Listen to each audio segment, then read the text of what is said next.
يقول لك بدل ما تشتري لك شقة تمليك في عمارة اشتري هذا العقار.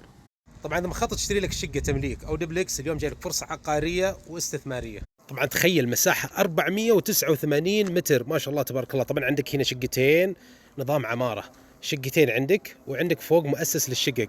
طبعا موقع العقار ما شاء الله تبارك الله قريب من الخدمات وقريب من جامعة الملك فيصل. طبعا شوف عندك كراج هنا وعندك كراج الثاني هناك، ما شاء الله تبارك الله. الشقق اللي تحت كل واحدة لها كراج.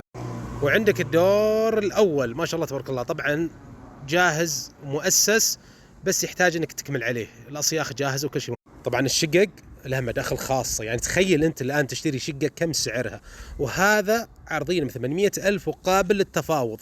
فرصه عمره 11 الى 12 سنه بس، يعتبر جديد ما شاء الله تبارك الله. وشوف الشارع ما شاء الله تبارك الله، شوف وسع الشارع، وطبعا قريب من الشارع العام، شوف السور جامعه الملك فيصل. طبعا الحي ما شاء الله تبارك الله هادي والشرح، وعندك برضه قريب من المسجد.